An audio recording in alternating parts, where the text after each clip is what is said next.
What are the top 5 budget Yu-Gi-Oh decks under $50? Big dog, let's not even cap. It's the middle of the month. We broke as who knows what, and we gonna either need to sell a kidney to pay rent, or we could stop splurging on Yu-Gi-Oh and get some budget decks. Who am I lying? We about to do both. Today, big dog, I'm gonna be talking about a new updated list of budget Yu-Gi-Oh decks that you can get under $50. Let's go ahead and jump on in.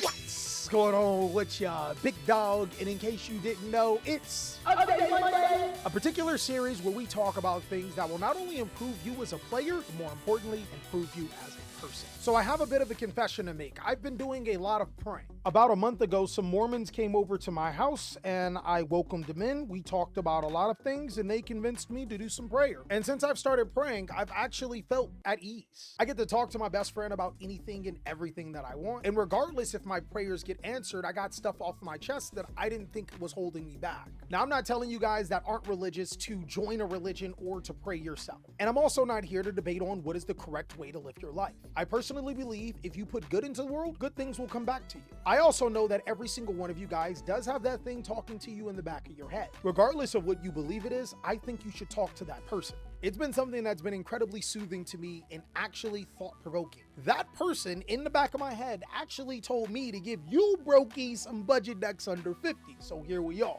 Now, the criteria for this video is that I will be using strategies that just got cheaper, but as I start off in this video, they will be incredibly cheap decks, and as I progress, you'll get decks that are a little bit more expensive, meaning that you can get the core for $50, but if you really put effort into it, you will have a banger Yu-Gi-Oh strategy, I promise. But overall, every single one of these strategies are pretty good on that budget. Of course, as per usual, I will be putting personal deck lists on my Patreon as a special thank you for helping me pay my editors. The first strategy I want to talk about, I think gets left out in the dust a lot, but Marincess can be a really cheap budget Yu-Gi-Oh deck that is crazy good. Now, I know I've talked about Marincess a couple of times on videos like this, and the biggest reason why I think Marincess is a proponent here is because it does almost exactly what Snake Eyes does for like 1/16 of the cost. Marincess is a 1-card combo Yu-Gi-Oh deck, meaning that the rest of the cards inside of your hand can be either interruption cards or cards to be able to save your ass. And I think one of the more important updates for Marincess is Crossout Designator becoming reprinted in Rarity Collection 2. It pretty much means that Marincess can still be an under $50 Yu-Gi-Oh deck and have access to a card that can stop most of the cards that people are playing, since you're normally playing them inside of your deck as well. Now, Marincess may not have had a lot of success this format, but I think that that will slightly change, especially once players start considering that this is one of the few decks that can play Rivalry of the Warlords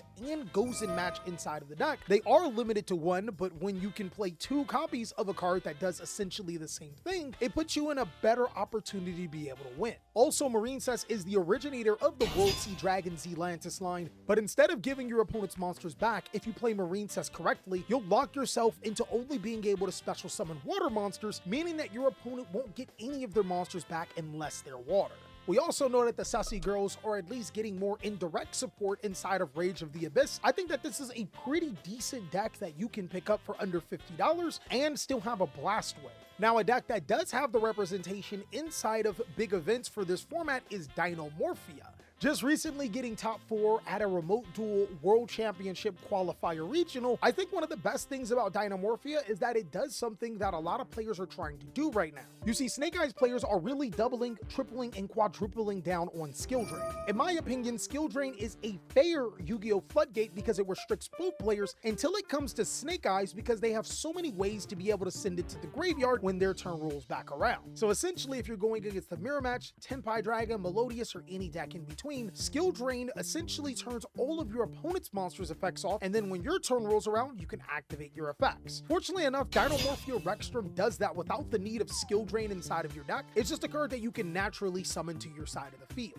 The deck can naturally play cards like Solemn Judgment and Iron Thunder, which is really good at getting your life points low, something that you want to do, and getting rid of your opponent's important spells, traps, and monsters, as well as having a monster that is 4,000 attack when it is fusion summoned and skill drain is active on Dinomorphia Kentragina. I think out of most Yu-Gi-Oh decks, Dinomorphia puts itself in the best position to succeed. It looks to simplify the game state, and once it does, it summons some of the biggest monsters in the game that your opponent just can't handle. And if your opponent ever decided to go big on your big monsters, well, your life points are typically terribly low, so Ferret Flames can do all that cleaning for you.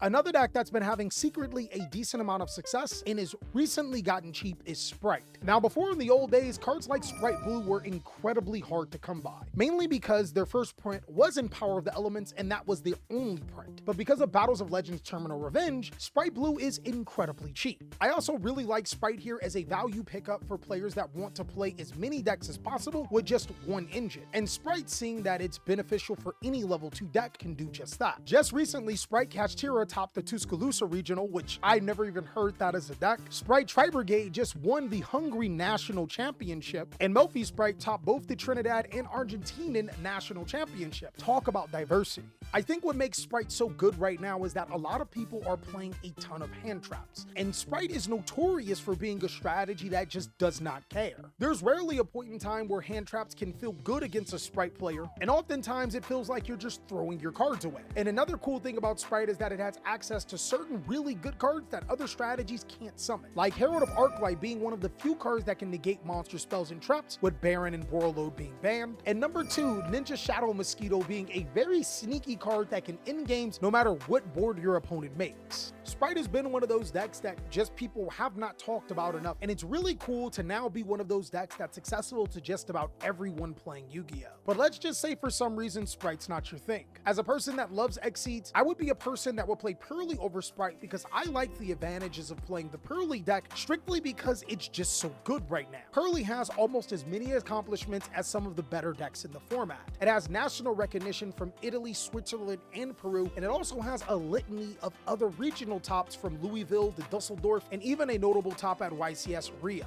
Now, what I like about Purrely personally over Spright is that it offers a little bit more versatility inside of your main board. I will say that unlike Spright, with Purrely, it's pretty much been solved. You're going to play the same 21 Purrely cards, but the other cards that you play inside of your deck is genuinely up to you. If you want to be more hand trap focused to be able to bog your opponent down, you are more than welcome to do that. Some of the more successful versions have been playing a mix of hand traps and board breaker cards like Dark Ruler No More, because once Purrely does establish X-Purrely Noir, the game is completely over. It doesn't matter if it was able to inflict damage or not. And Purrely is another one of those strategies that got extremely cheap from Rarity Collection too. There really isn't many cards that are worth over $5 for the entire strategy. I think the only genuine drawback with this deck is that it is harder to play than when it looks like. And lastly, I did think about a lot of good Yu-Gi-Oh! Strategies. I know there's somebody going to be dying if I didn't mention that Floowandereeze is a good $50 budget deck. It's good at Yu-Gi-Oh! It's not good at keeping friends. And an argument can be made for decks like Melodious and Tempai Dragon. While not being decks that you can fully complete in under $50, they still are very formidable decks. If you guys have any strategies that you really think are amazing in that $50 range, go ahead and let me know. But the deck that I'm actually going to be going with is Red Dragon Archfiend, and I think one of its biggest accomplishments is being a deck that can branch itself away from Bestials and still be incredibly powerful.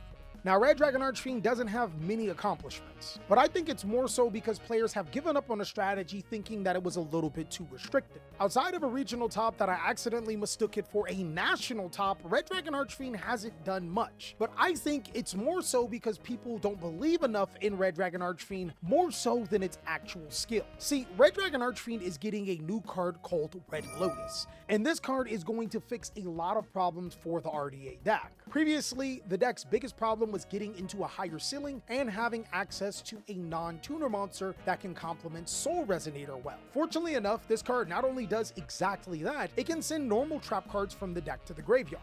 If you're thinking about in-house support, cards like Red Rain are perfect. But if you think a little bit outside of the box, cards like Breakthrough Skill are really good for allowing you to break boards on the following turn. I personally like the Black Goat Laughs. I think the card is incredibly good, but overall this opens up so many different avenues for the deck. Plus, the biggest bonus is that the bulk of this deck is 3 structure decks, meaning that for $30, you get an almost ready-to-play Yu-Gi-Oh! Deck. And with cards like Bestial Dispatcher getting reprinted later on this year, you won't really have to worry about that card either. But that's all that I have for the top 5 budget decks under $50. As you can see, it's getting incredibly hot in my office because I'm on a budget and Kane turned on no AC. Of course, big dog, if you want to see more amazing content, be sure to check out these so I can catch you on the next one.